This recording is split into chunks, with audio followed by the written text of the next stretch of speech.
Hello दोस्तों, goals of careers में आप सभी का स्वागत है।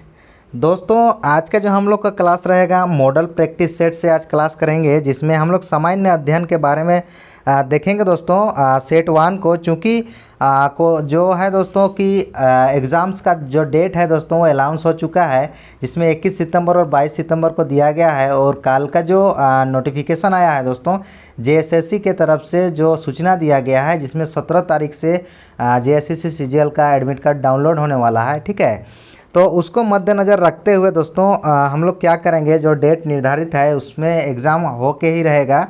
तो हम लोग सामान्य अध्ययन के बारे में भी चर्चा करना स्टार्ट करेंगे, देखेंगे। ठीक है, कि क्वेश्चंस को थोड़ा सा प्रैक्टिस करेंगे। तो आज का जो हम लोग का क्लास रहेगा दोस्तों सामान्य अध्ययन प्रैक्टिस सेट वन का, मॉडल प्रैक्टिस सेट वन का, जिसमें 30 प्रश्न का रहेगा दोस्तों। ठीक है, तो आज फर्स्ट क्लास है सामान्य अध्ययन से, तो आप लोग ज़रूर जुड़े दोस्तों चैनल में। और अगर यदि आप लोग चैनल में नए हो तो चैनल को ज़रूर सब्सक्राइब करें, वीडियो को भी लाइक कर दें और आपको अपने दोस्तों को भी शेयर करें। और मैं बता देना चाहूँगा दोस्तों, जैसे सामान्य अध्ययन का भी क्लास होगी, साइंस का भी क्लास होगी और कंप्यूटर का भी क्लास किया जाएगा। ठीक है, मॉडल प्रैक्टिस सेट से इस जो दिन बचा हुआ है दोस्तों 21 तारीख तक में, ठीक है, जितने भी क्लासेस होगी सब आप लोग को यहाँ से प्रोवाइड किया जाएगा। तो आप लोग चैनल में जुड़े हुए रहें और अगर यदि चैनल में नए हो तो ज़रूर सब्सक्राइब करें। तो आइए दोस्तों, आज का जो हम लोग का क्लास रहेगा मॉडल प्रैक्टिस सेट से सामान्य अध्ययन का जो फर्स्ट क्लास है, आज हम लोग देखेंगे 30 प्रश्न रहेंगे। किस प्रकार से प्रश्न है उसको हम लोग आज डील करने की कोशिश करेंगे। ठीक है, तो आइए देखते हैं।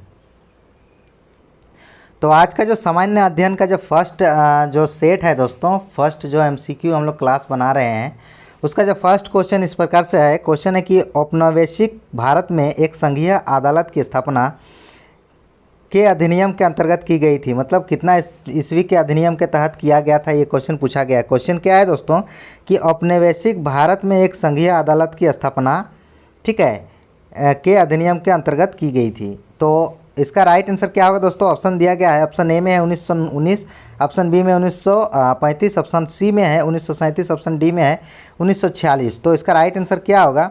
औपनिवेशिक भारत में एक संघीय अदालत की स्थापना 1935 के अधिनियम के अंतर्गत की गई थी। ठीक है, याद रखिएगा, जो कि ऑप्शन नंबर बी में इसका राइट आंसर है। ठीक है, इसका राइट आंसर क्या है दोस्तों? बी है, ऑप्शन नंबर बी। आप लोग को मैं बता दूं थोड़ा सा कि औपनिवेशिक भारत जो है दोस्तों, भारत शासन अधिनियम 1935 में भारत के एक संघीय अदालत के स्थापना का प्रावधान किया गया था। इसके अनुरूप वर्ष 1937 में क्या हुआ था दोस्तों कि भारत में एक संघीय न्यायालय की स्थापना नई दिल्ली में किया गया था। ठीक है, तो याद रखिएगा इसका राइट आंसर क्या होगा? इसका राइट आंसर होगा 1935। ठीक है, नेक्स्ट क्वेश्चन देखेंगे। दूसरा नंबर क्वेश्चन इस सेशन का क्वेश्चन है कि भारतीय संविधान में सिविल सेवाओं की कौन सी 3 श्रेणियों का प्रावधान किया गया है? भारतीय संविधान में सिविल सेवाओं की कौन सी 3 श्रेणियों की प्रावधान किया गया है? तो ऑप्शन दिया गया, ऑप्शन ए में प्रशासनिक, पुलिस और वन सेवाएं, ऑप्शन बी में है प्रशासनिक, पुलिस और राजस्व सेवाएं, ऑप्शन सी में है कि प्रशासनिक, पुलिस और रेल सेवाएं, ऑप्शन डी में है अखिल भारतीय केंद्र एवं राज्य सेवाएं। तो इसका राइट आंसर क्या होगा दोस्तों? तो इसका जो राइट आंसर है वह है ऑप्शन नंबर ए, प्रशासनिक, पुलिस और वन सेवाएं। भारतीय संविधान में सिविल सेवाओं का प्रशासनिक, पुलिस और वन सेवाएं 3 श्रेणियों में इसका प्रावधान किया गया है। याद रखिएगा, ठीक है, 3 श्रेणियों में कौन कौन? प्रशासनिक, पुलिस और वन सेवाएं। ठीक है, सिविल सेवाओं की। ऑप्शन नंबर ए जो होगा इसका राइट आंसर होगा। ठीक है दोस्तों, थर्ड नंबर क्वेश्चन देखेंगे। तीसरा नंबर क्वेश्चन इस सेशन का क्वेश्चन है आप लोग के सामने कि नगर पालिका में महिलाओं के लिए कितनी सीटें आरक्षित होती है? नगर पालिका में महिलाओं के लिए कितने सीटें आरक्षित होती है, ये क्वेश्चन दिया गया है। ठीक है, तो इसका राइट आंसर क्या होगा दोस्तों? तो आइए ऑप्शन देखते हैं। ऑप्शन ए में है 1/5, ऑप्शन बी में 1/7, ऑप्शन सी में 1/3, ऑप्शन डी में 1/4। तो इसका राइट आंसर क्या होगा? तो इसका जो राइट आंसर है वो 1/3 है। ठीक है, नगर पालिकाओं में महिलाओं की जो सीट आरक्षित है वो 1/3 है। ठीक है, इसका कहने का मतलब है दोस्तों, मैं बता दूं थोड़ा सा वाक्य इसका व्याख्या कर दूं कि भारतीय संविधान का जो भाग 9 है दोस्तों, भारतीय संविधान का भाग 9 क में, ठीक है, नगर पालिका से संबंधित जो नगर पालिका के कुल स्थानों में 1/3 स्थान महिलाओं के लिए आरक्षित किया गया है। याद रखिएगा, ठीक है, 1/3 भाग 9 में 9 का कॉम है। ठीक है, याद रखिएगा संविधान। नेक्स्ट क्वेश्चन देखेंगे हम लोग। क्वेश्चन है चौथा नंबर क्वेश्चन इस सेशन का। क्वेश्चन दिया गया है कि राष्ट्रपति और उपराष्ट्रपति से संबंधित चुनाव विवादों का समझौता करने का अधिकार उच्च न्यायालय को है, यह उसका क्या है? ऑप्शन ए में दिया गया है मौलिक अधिकार है, ऑप्शन बी में पूर्णवादी अधिकार है, ऑप्शन सी में परामर्शी अधिकार है, या ऑप्शन डी में बहुमुखी अधिकार है। तो इसका राइट आंसर क्या होगा दोस्तों? चूंकि क्वेश्चन पूछा गया कि राष्ट्रपति और उपराष्ट्रपति से संबंधित चुनाव विवादों का समझौता करने का अधिकार उच्च न्यायालय को क्या है, ठीक है। तो इसका राइट आंसर क्या होगा? तो इसका जो राइट आंसर है मौलिक अधिकार है, ठीक है, मौलिक अधिकार होगा, ठीक है। राष्ट्रपति और उपराष्ट्रपति में से संबंधित जो चुनाव विवादों का समझौता होता है, चाहे विवादों का जो जांच तथा विनिश्चय किया जाता है और जो करने का अधिकार होता है सर्वोच्च न्यायालय का एक में प्रारंभिक क्षेत्र यानी संविधान का जो अनुच्छेद है दोस्तों, याद रखिएगा, संविधान का जो अनुच्छेद है, अनुच्छेद 71 के तहत मौलिक अधिकार जो है प्रावधान किया गया है, ठीक है, याद रखिएगा। जब ऑप्शन नंबर ए जो होगा इसका राइट आंसर होगा। कभी कभार अनुच्छेद पूछ देता है दोस्तों, तो अनुच्छेद याद रखिएगा, अनुच्छेद 71 होगा, ठीक है। तो ऑप्शन नंबर ए मौलिक अधिकार इसका राइट आंसर होगा। नेक्स्ट क्वेश्चन देखेंगे, 5वां नंबर क्वेश्चन इस सेशन का क्वेश्चन है। थोड़ा जल्दी करेंगे दोस्तों क्योंकि ज़्यादा क्वेश्चन है। क्वेश्चन है कि लोकसभा का कार्यकाल कितने बार 6 वर्ष तक बढ़ाया गया था? लोकसभा का जो कार्यकाल है दोस्तों 6 वर्ष तक कितनी बार बढ़ाया गया था, ये क्वेश्चन पूछा गया है। तो इसका राइट आंसर क्या होगा? तो इसका जो राइट आंसर है 1 बार बढ़ाया गया था, जो कि ऑप्शन नंबर ए में इसका राइट आंसर है, ठीक है। नेक्स्ट क्वेश्चन है 6ठा नंबर क्वेश्चन है कि हमारे देश में वन महोत्सव दिवस कब मनाया जाता है? हमारे जो देश में दोस्तों वन महोत्सव दिवस कब मनाया जाता है, ठीक है। तो वन महोत्सव दिवस कब मनाया जाता है दोस्तों? तो आप लोग को मालूम होगा हमारे देश में जो है वन महोत्सव 1 जुलाई को मनाया जाता है, जो कि ऑप्शन नंबर ए में इसका राइट आंसर दिया गया है। थोड़ा मैं व्याख्या करना चाहूँगा दोस्तों इसमें कि हमारे देश में जो वन महोत्सव मनाया जाता है जुलाई के प्रथम सप्ताह अर्थात 1 जुलाई से 7 जुलाई के मध्य मनाया जाता है। तो हालांकि जो आंसर दिया गया है वो 1 जुलाई होगा, जो कि ऑप्शन नंबर ए में इसका राइट आंसर दिया गया है, ठीक है। 7 नंबर क्वेश्चन है इस सेशन का क्वेश्चन है कि किसने 26 बार ऑस्कर पुरस्कार जीता? किसने 26 बार ऑस्कर पुरस्कार जीता है दोस्तों? तो इसका राइट आंसर क्या होगा? तो इसका जो राइट आंसर है दोस्तों वो है वाल्ट डिज्नी। वाल्ट डिज्नी ने क्या किया है? 26 बार ऑस्कर पुरस्कार जीता है, ठीक है।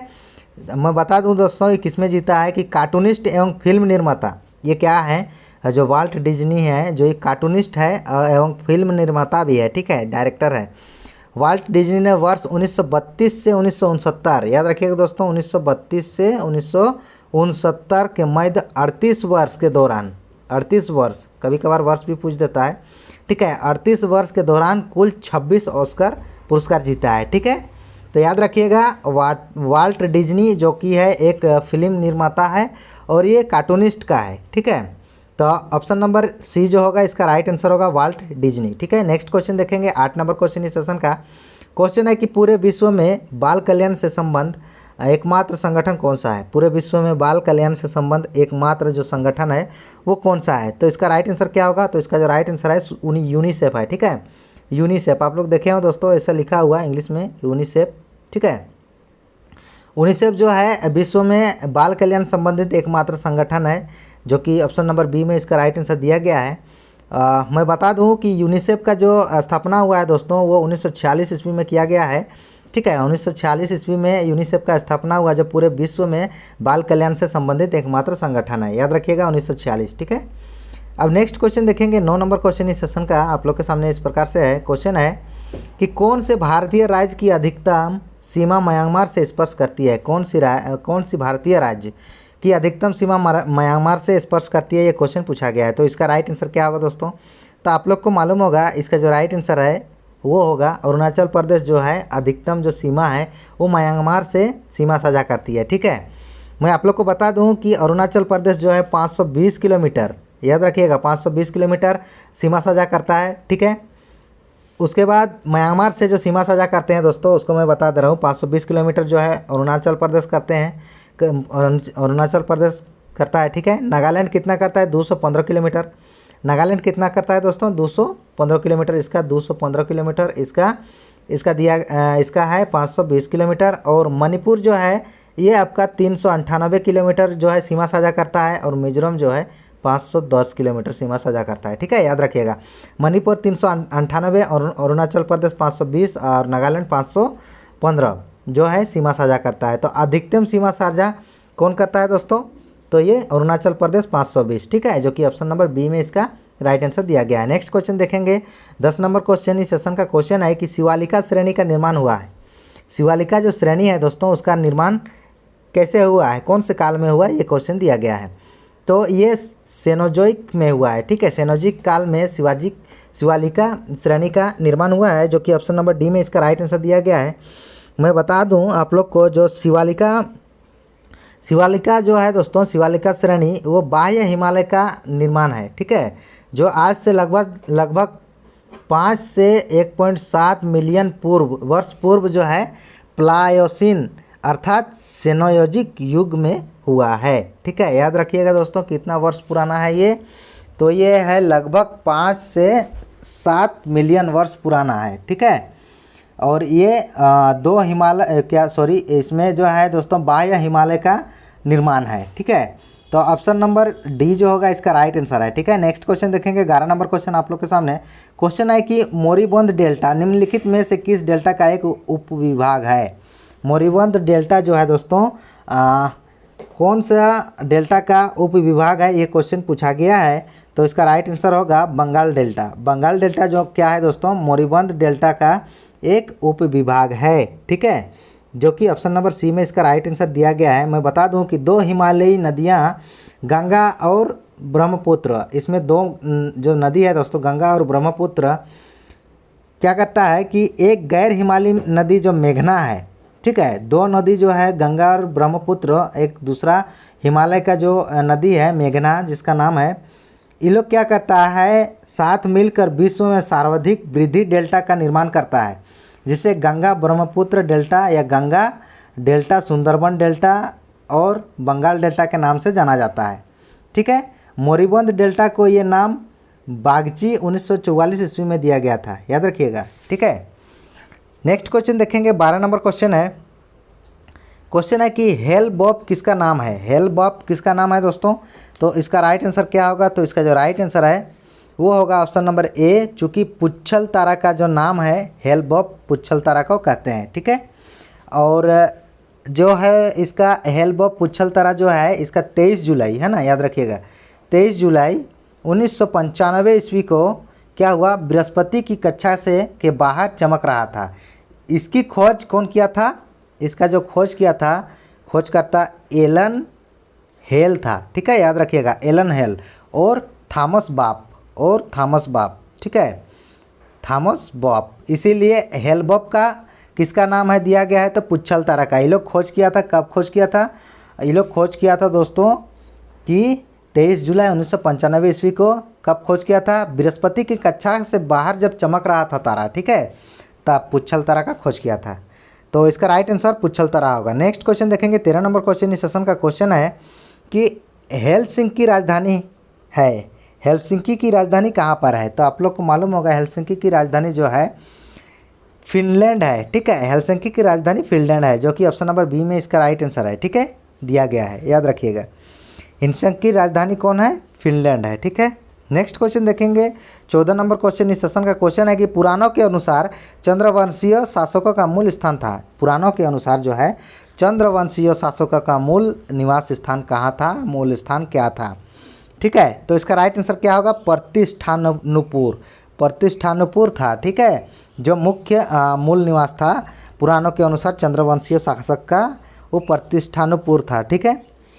पुराणों के अनुसार जो है चंद्रवंश या उसको सोमवंश भी बोलते हैं, क्षेत्रीय वर्ण के 3 वंशों में से जो है सूर्यवंश एवं अग्निवंश में से एक था, जो था हम लोग का चंद्रवंशीय शासकों के बारे में हम लोग चंद्रवंश के बारे में पढ़ रहे हैं, ठीक है। तो चंद्रवंश जो था दोस्तों, इसमें क्या हुआ कि द्वापर युग में जो है चंद्रवंशीय सावरन ने प्रतिष्ठापुरन मतलब वर्तमान में झांसी जो कि इलाहाबाद में है में राजधानी की स्थापना की थी, ठीक है, याद रखिएगा। तो इसीलिए प्रतिष्ठानपुर, जो कि ऑप्शन नंबर सी में इसका राइट आंसर दिया गया है। 15 नंबर क्वेश्चन देखेंगे इस सेशन का क्वेश्चन है कि देश में निम्न में से किसने मूर्ति पूजा की नींव रखी थी। देश में निम्न में से कौन जो है मूर्ति पूजा का निम्न रखा था। सबसे पहले जो मूर्ति का पूजा किया गया दोस्तों, वो नींव कौन रखे थे, ठीक है। जैसे अभी हम लोग मूर्ति का पूजा करते हैं, कोई भी त्यौहार आ गया, दुर्गा पूजा हो गया, मनसा पूजा हो गया, जो भी मूर्ति का त्यौहार होता है, मतलब जो भी त्यौहार आता है जिसमें पूजा पाठ किया जाता है, उसमें मूर्ति का जो नींव रखा था पूजा करने में देश में, वो कौन थे, ठीक है। तो इसका राइट आंसर क्या होगा, तो इसका जो राइट आंसर है वो बौद्धों ने रखा था, बौद्ध धर्म ने रखा था, ठीक है, याद रखिएगा, जो कि ऑप्शन नंबर बी में इसका राइट आंसर दिया गया है, ठीक है। सर्वप्रथम मूर्ति का जो पूजा का नींव रखा था वो बौद्धों द्वारा रखा गया था, और महाहीनियों जो थे दोस्तों बौद्ध में, सर्वप्रथम बुद्ध की प्रतिमा स्थापित करके पूजा आरंभ किया गया है, ठीक है। सर्वप्रथम बुद्ध की प्रतिमा जो है क्या किया था, स्थापित करके वो लोग पूजा करना स्टार्ट किया था, उस समय से मूर्ति के पूजा जो है स्टार्ट हो गया, ठीक है। तो ऑप्शन नंबर बी जो होगा इसका राइट आंसर होगा, बौद्ध धर्म ने किया था, मूर्ति की जो नींव रखा था, ठीक है।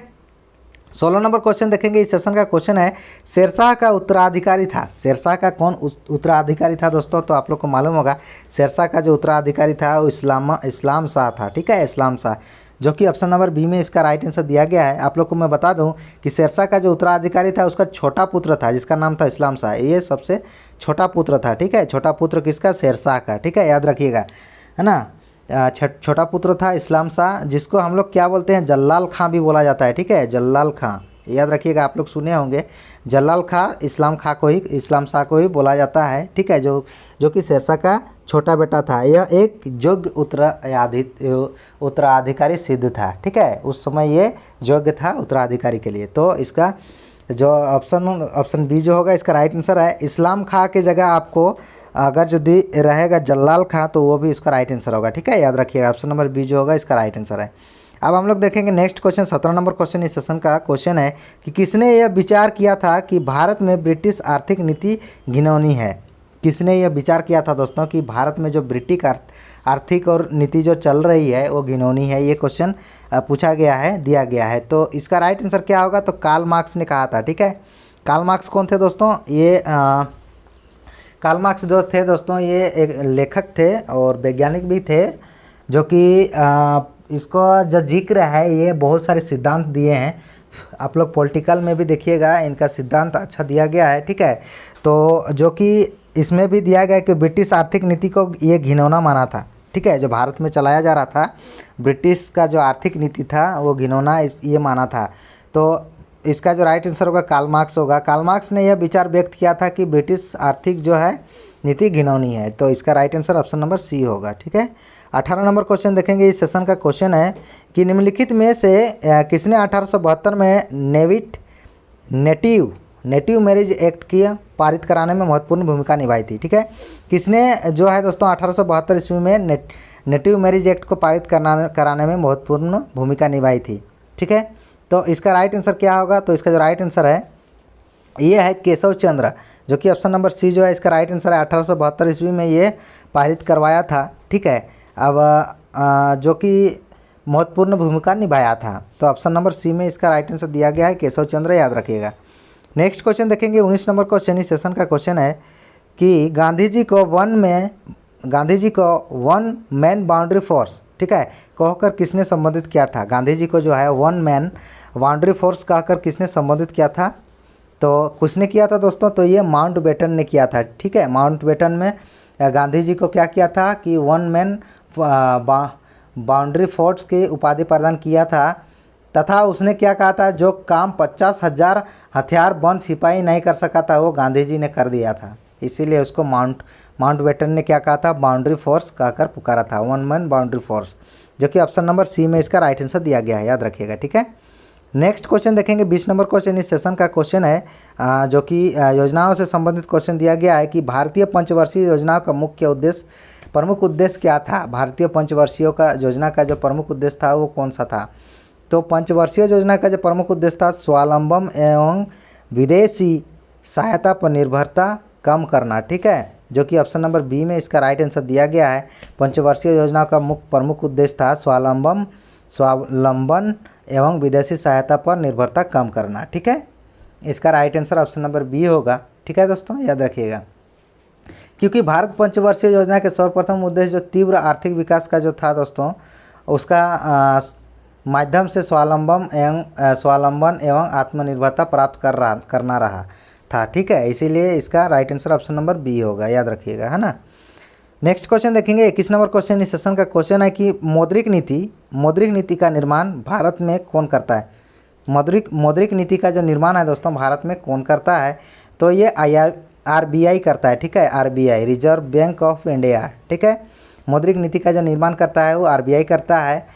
चूँकि वर्तमान में मौद्रिक नीति समिति जो है एमपीसी है। ठीक है, एमपीसी याद रखिएगा, ये जो समिति गठन किया गया है दोस्तों इसके द्वारा किया जाता है वर्तमान में। ठीक है, लेकिन मौद्रिक नीति का जो निर्माण किया था वो भारत में वो आरबीआई ही करता है। ठीक है, लेकिन अभी जो एक समिति का गठन किया गया है, याद रखिएगा वर्तमान में मौद्रिक नीति समिति जिसको एमपीसी कहा जाता है। ठीक है, शॉर्ट फॉर्म में उसके द्वारा किया जाता है। ठीक है, तो इसका right answer option number B होगा, आरबीआई।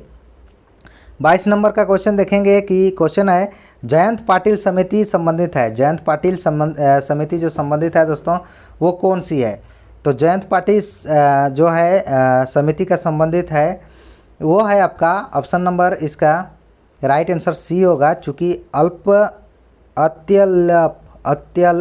अत्यल्प वर्षा वाले क्षेत्रों के विकास। ठीक है, अत्यल्प मतलब सबसे कम, मतलब कम जो वर्षा होती है उस क्षेत्र का विकास के लिए ये समिति का गठन किया गया था, जिसमें जयंत पाटिल समिति संबंधित किया गया है। ठीक है, जो कि ऑप्शन नंबर सी में इसका राइट आंसर दिया गया है। ठीक है, नेक्स्ट क्वेश्चन देखेंगे 23 नंबर क्वेश्चन है हिम गोल्ड कप किस खेल से संबंधित है। हिम गोल्ड कप जो है दोस्तों किस खेल से संबंधित है, तो इसका राइट आंसर क्या होगा। हिम गोल्ड कप जो है संबंध राष्ट्रीय स्तर की महिला हॉकी प्रतियोगिता, याद रखिएगा हॉकी से तो है लेकिन महिला हॉकी प्रतियोगिता से संबंधित है, याद रखिएगा। ठीक है, जो कि ऑप्शन नंबर सी में इसका राइट आंसर दिया गया है। अब 24 नंबर क्वेश्चन देखेंगे, इस सेशन का क्वेश्चन है कि don't laugh we are police नामक पुस्तक का संकलन किसने किया। Don't laugh we are police मतलब मत हंसो हम लोग पुलिस हैं, जो टाइटल है दोस्तों इस पुस्तक का संकलन किसने किया। Don't laugh we are police. ठीक है, तो इसका राइट आंसर क्या होगा, किसने किया है, तो इसका जो संकलन किया है दोस्तों वो है बिशन लाल बोहरा जी किए हैं, जो कि ऑप्शन नंबर बी में इसका राइट आंसर दिया गया है। नेक्स्ट क्वेश्चन देखेंगे 25 नंबर क्वेश्चन इस सेशन का क्वेश्चन है आप लोग के सामने कि निम्नलिखित में कौन सा भारतीय लोक नृत्य है। नीचे दिए गए में से कौन सा भारतीय लोक नृत्य के से जाना जाता है। भारतीय लोक नृत्य याद रखिएगा। ठीक है, तो इसका राइट आंसर क्या होगा, गरबा होगा। ठीक है, गरबा को क्या जानते हैं दोस्तों, भारतीय लोक नृत्य के नाम से जानते हैं। हालांकि कथकली, मोहिनीअट्टम, मणिपुरी ये भी लोक नृत्य है, लेकिन ये राज्य स्तर का नृत्य है, लेकिन ये गरबा जो है पूरा भारत का लोक नृत्य है। ठीक है, आपको मैं बता दूं इसका right answer option number A होगा। और जो दिए गए विकल्प में से गरबा जो है गुजरात में जो है गरबा भारतीय लोक नृत्य है, जबकि शेष तीनों विकल्प भारतीय शास्त्रीय नृत्य संबंधित है।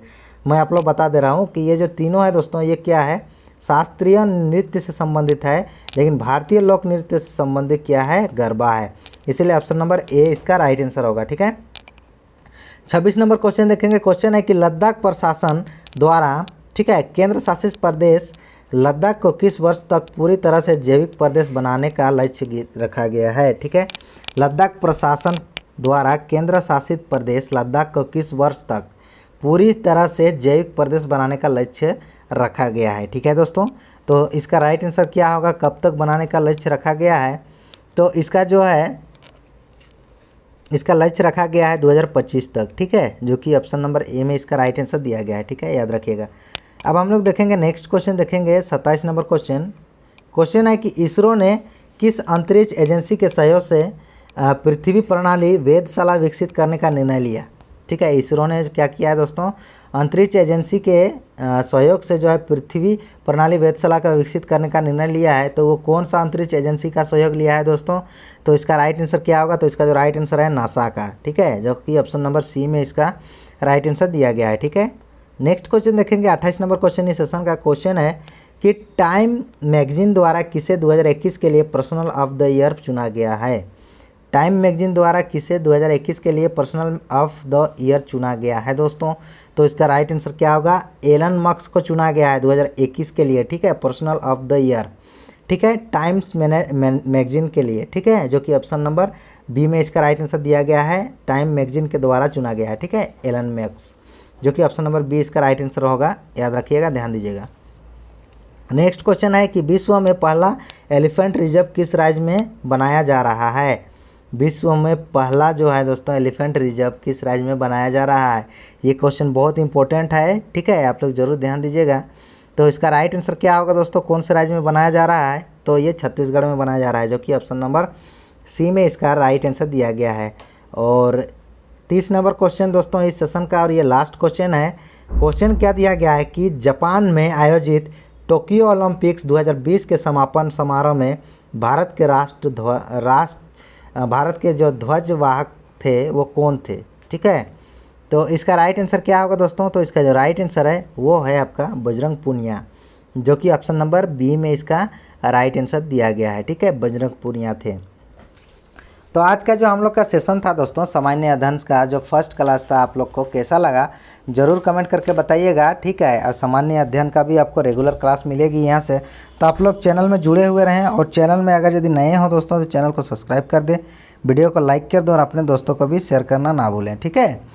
तो हम लोग मिलेंगे फिर नेक्स्ट वीडियो में शाम को। आप लोग को शाम को एक वीडियो मिलेगा दोस्तों जिसमें कंप्यूटर से रिलेटेड क्वेश्चन रहेगा या तो साइंस से रिलेटेड जो है बना के आप लोग को डाला जाएगा। देखने की कृपा कीजिएगा, ज़रूर देखिएगा, ठीक है। तो आज का सेशन यहीं पर हम लोग समाप्त करते हैं, फिर मिलेंगे हम लोग नेक्स्ट वीडियो में। तब तक के लिए सभी को जोहार, सभी को